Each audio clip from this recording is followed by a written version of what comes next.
Hey, what's up guys and gals? My name is Ricknineg. Thank you so much for joining me today. We're going to do another movie review, and today we're going to be looking at Jurassic World. Now you know that Jurassic World 2 is going to be coming out very soon. Why not look over number 1? Now if you haven't seen number 1, I'm going to let you know why you should see it before you see number 2. And the easy answer is 2 is a continuation of 1. So this is a 2015 movie starring Chris Pratt, Bryce Dallas Howard, and we have a lot of other interesting things in the movie as well, which I'm very happy about.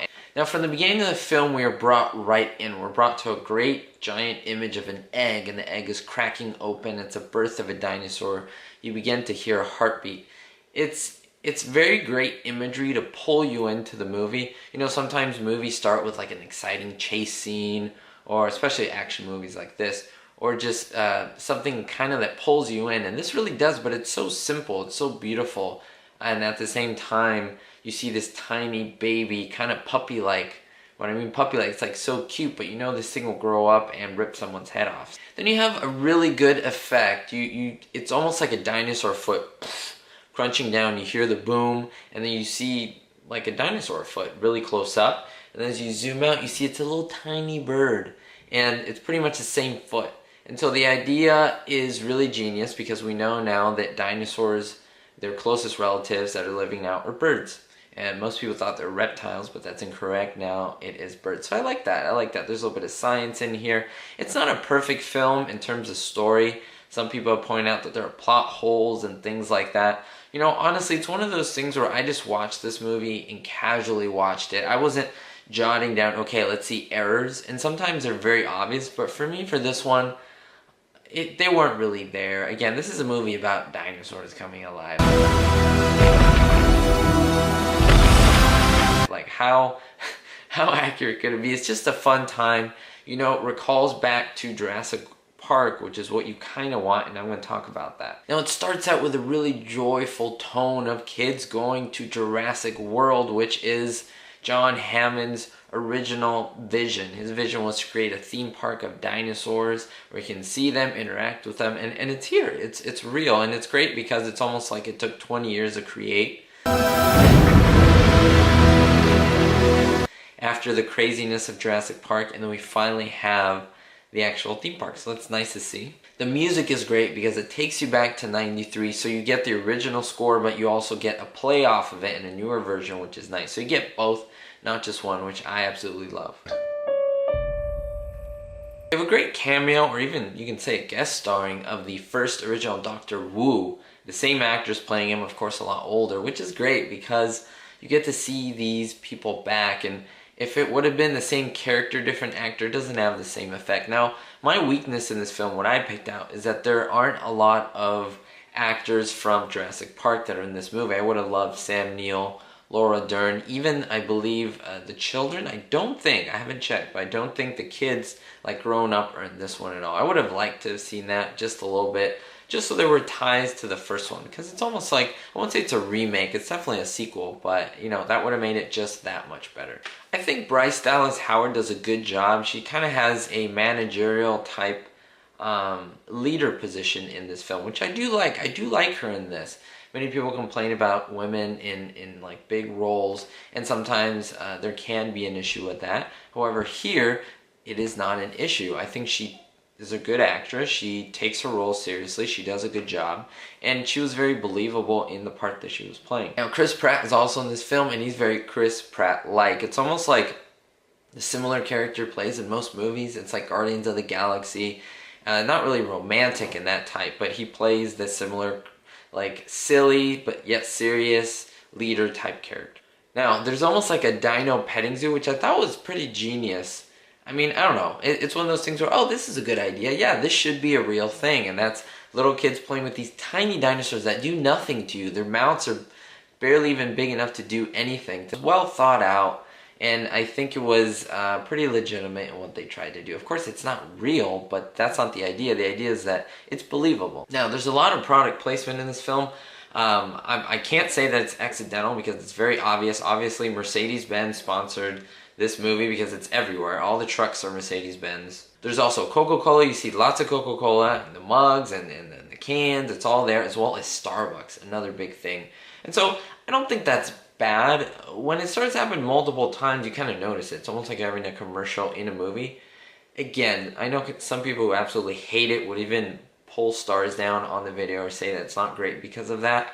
I don't think it pulls down the movie. Excessiveness isn't bad. I would say it was done moderately. It could have been done less, but then again, product placement. So just take it for a grain of salt, or just understand that this will happen in the movie. There's playful but good banter between Bryce Dallas Howard and Chris Pratt, their characters. Like, it works. It isn't like super romantic. Like, it's not like a perfect match, but they work. They work together well. I think John Boyega, let's say, and Daisy Ridley in the Star Wars movie didn't really have that chemistry. I just didn't feel it, but I did in this one. They brought the idea of SeaWorld into the movie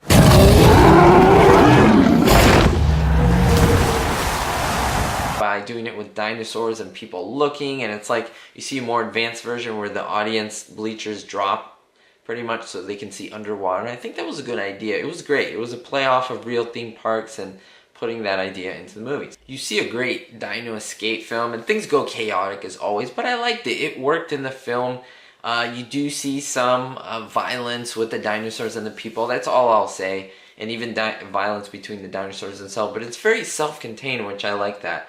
The Lost World, the second ever Jurassic Park type movie, I didn't like as much because they went outside and it was like the dinosaurs were just creating chaos everywhere else, which I understand they wanted to do that, but I didn't think it worked as well as Jurassic Park, and this Jurassic World kept that contained idea, so it's like the danger's there, can't really leave. It's an island concept, so that worked for me as well. The actors who played the two sons were, I think, fantastic. They did a great job. I liked them. They were very likable and very pleasant to watch. There was a beautiful scene of a dinosaur dying.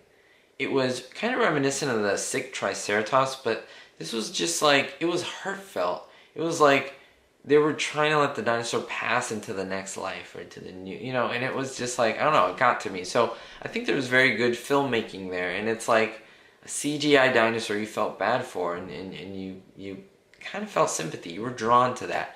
Now, sometimes movies try this and it's like cheesy. For me, no, it worked. I don't know how. It was like the music, the moment, the acting was just all there, and so I liked it. There's a bit portion where it dragged on a bit. There was like the chase scene with the motorcycle and Chris Pratt. It was like, well, get to the point. It was just a lot of that, and the dinosaur hunting, and the dinosaur wouldn't appear. And I know they were trying to create the drama, but like I said, it fell flat at one moment where I think the drama kind of dropped, and I was like, okay, just find him already. Like, I don't want to keep the anticipation going. It just plateaued at some point. Now, there is a plot twist with the raptors. I just won't even say it. That's it. That really doesn't give away much. There's just this plot twist. I think it was pretty good. It was well done.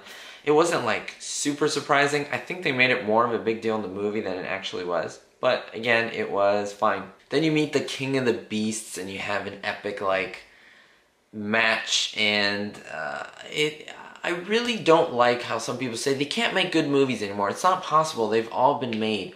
I believe that this is a newer movie, 2015, only 3-year-old movie, that they did a really good job. I don't think it goes above Jurassic Park. I think easily it's the second best Jurassic Park film ever. Like, out of all those Jurassic Park films, The Lost World, Jurassic Park 3, all those, I think it's the second best ever, and it's just really well done. It's a newer film, and like I said, they did a good job.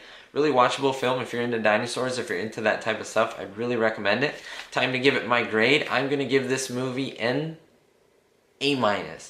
This movie is fantastic. It deserves a good watch if you're into the Jurassic Park dinosaur type film. If you've been hesitant to watch it, but you're interested, just watch it and you'll like it.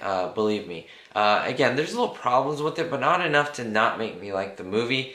It was well done. I'm really excited for Jurassic World 2, of course. And I think you will have a fantastic time. Note there's a little bit of violence here and there, dinosaurs eating people and stuff like that. That was in the first one and the other one, so if you know that, I mean, you're going to be used to it already. But there's some surprises here and there, which I really like, and I think you'll enjoy. The weakness here is I think they should have brought more people back. Like, I would have loved to see Sam Neill, even like a quick cameo. Just some of the actors just to tie it in. We had pretty much one, and that was it. I believe maybe another one if I'm not mistaken. But that's about it. Thank you guys and gals for watching. I do appreciate it. There will be more movie reviews coming. I already have them written out, so I just gotta film the videos. We'll see you next time, and don't forget, be hopeful.